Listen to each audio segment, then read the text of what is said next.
Harry Potter is a massive brand in Australia. I know because I have Harry Potter products in my own shops, and also because I can see that there are around 3.5 million Harry Potter related searches on Google in Australia every month.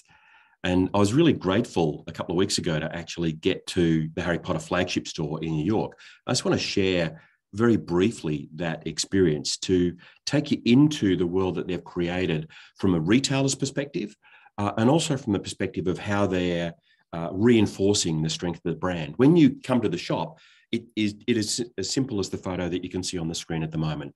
Really simple design, but very effective.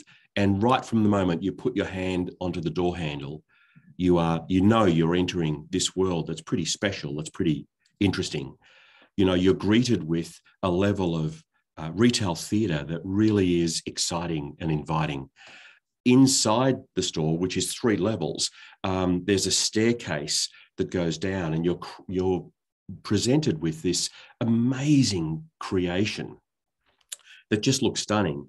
What was fascinating as we walked around the store was the range of ages and demographics represented, and how people were engaging. They weren't just rushing around, they were taking their time, taking photos and immersing themselves in the Harry Potter experience.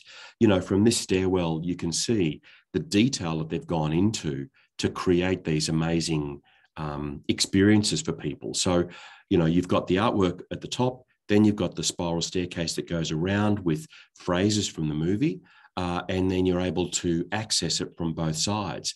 The ceiling itself has got more artwork on it that makes it appealing and interesting and immersive. And then down below at the back of the staircase, and built into the walls, you've got things like this that make it more appealing.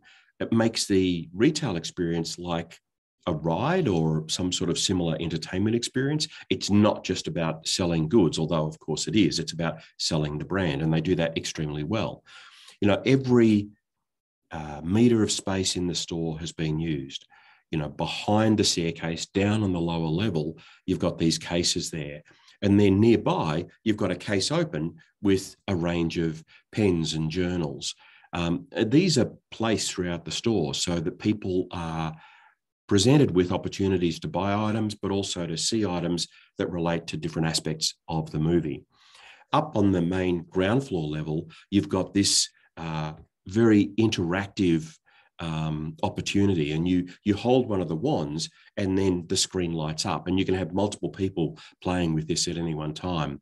And again, people weren't rushing to do it. They were engaging with it respectfully, and with a sense of awe, I guess. And that's the amazing thing. I'm not personally a big Harry Potter fan, but I was there with people who are, and they just love the experience of engaging with the store and seeing what the store had to offer. And then within the store, you've got the ability to step into other spaces. So you go through this archway that's made of books, and you get into another kind of, if you like, store within a store.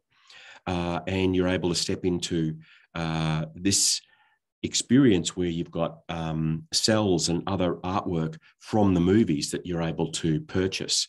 And then you've got the presentation of things like wands in this format here that's in a way that's very I guess, respectful of the movie.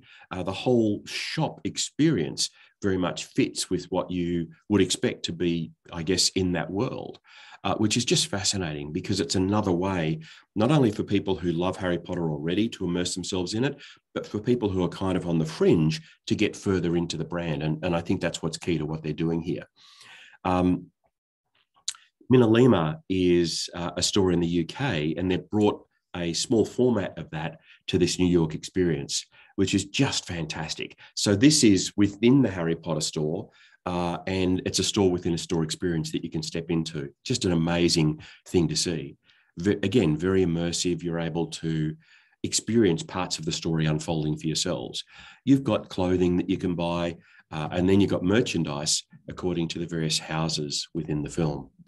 And they're all really there for people to engage with based on what they support, their own fantasies and their own engagements. You've got these pieces of art that are there that make it feel sort of museum-like and art gallery-like, so that there's no pressure on you to buy anything. no salespeople saying, can I help you? What size are you? Or anything like that. But the experience itself very much kind of, I think, guides you to make purchases. And I think that's where they really make it work. They've got items at the lower price point, and they've got items obviously at the higher price point. So they make the business itself very, very accessible to people and make it very easy for people to engage with Harry Potter in terms of the purchases they want.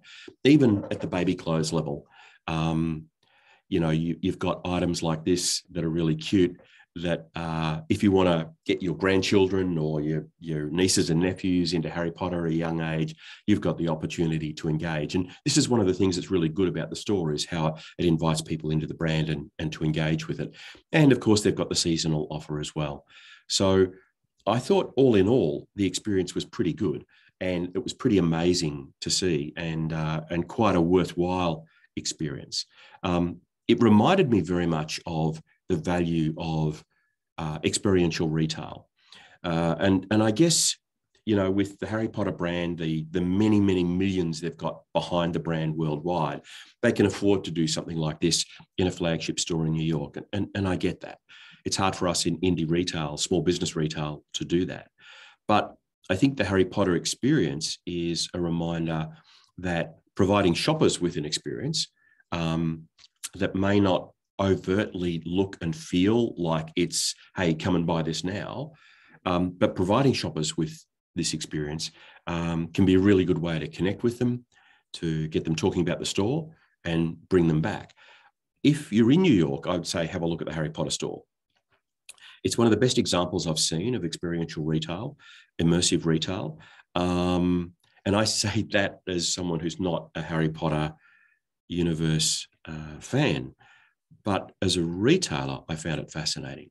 And certainly some ideas from the shop we're taking away and considering in our own shops, particularly the opportunity to just play with and engage with products without feeling the pressure to make the purchase. So if you're in New York, check it out. If you're a Harry Potter fan, check it out. And thanks for watching.